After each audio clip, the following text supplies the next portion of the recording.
The Thunderobot ML4 is at first not too special looking, but its size is certainly something that stands out, both physically with its length of 11 cm and monetary coming in at just over $17 as of writing. So far I liked anything I tried by Thunderobot, and let's hope this trend continues with this mouse here. The unboxing experience is that simple, as the box is just as small as the mouse itself. Inside of it you get the ML4 itself, a USB A to C cable, a manual, and a dust cover for the dongle. As for the specs, you get an unspecified 4000 dpi sensor with 5 dpi steps in 800 increments, so 800, 1600, 2400, 3200 and 4000. Then you get Huano 10M silent switches, which you can hear best in the sound test. It supports connection via the included 2.4 GHz dongle and via Bluetooth, which is possible thanks to the included 400 mAh battery, and on top of all of that, it comes in at just 47 grams. I think the biggest standout here is the switches and the weight, as the rest is pretty common for mice these days, even for office mice, which the ML4 is marketed as.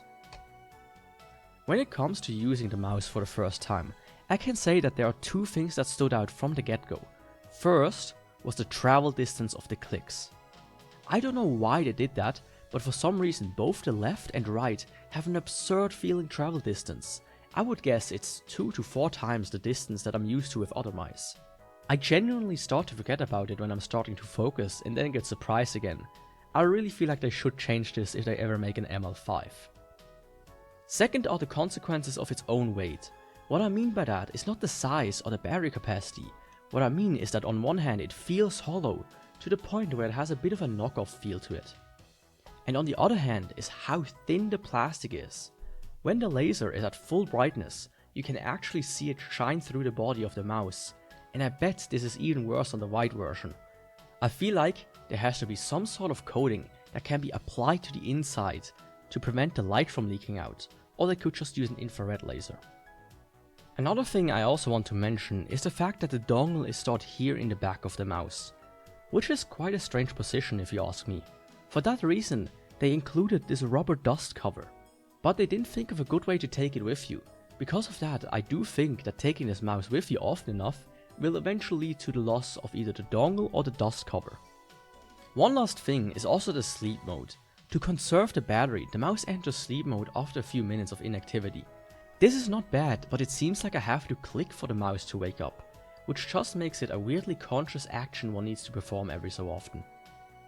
When it comes to IRL tests, I first used the aim trainer and was able to get a very similar score to other mice.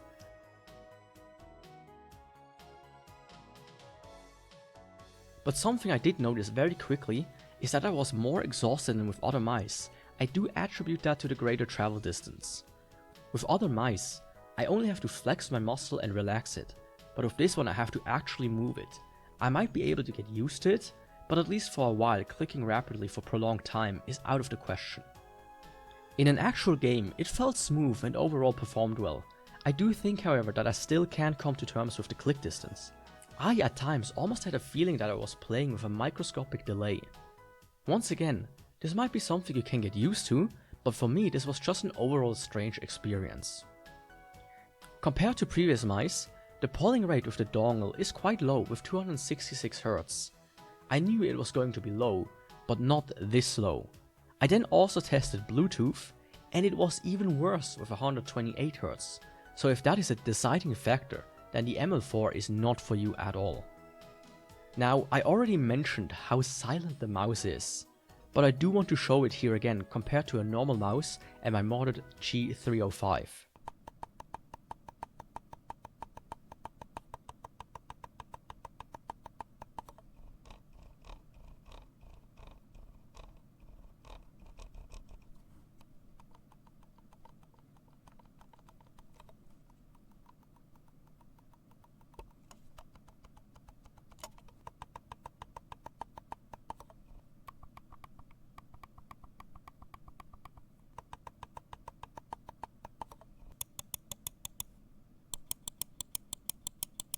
As you can hear, or can't, it is pleasantly quiet with a nice little thunk. I said it before, but I'm a big fan of silent mice, especially in office environments, and the ML4 is fantastic in that regard. If I could, I would switch everyone's mouse out with these at my workplace. All in all, Thunderobot really keeps the ball rolling. The ML4 is a pleasant little mouse that strikes a good balance for office and gaming, without hitting the wallet too hard. The silent switches provides a nice addition and does differentiate from other common mice in a good way. That being said, I do think the rubber dust cover should sit flush with the body, and they really need to reduce that travel distance for the left and right clicks. I did debate if I should swap out my Office G45 with the ML4, but I decided against it. I will however use it for my home office setup, replacing this cheaper mouse I've used up until now. Are there any other mice you want me to check out? Do you agree or disagree with my review? Or is there anything else you want to say? Then just leave a comment down below. And while you're at it, don't forget to subscribe to not miss out on future reviews.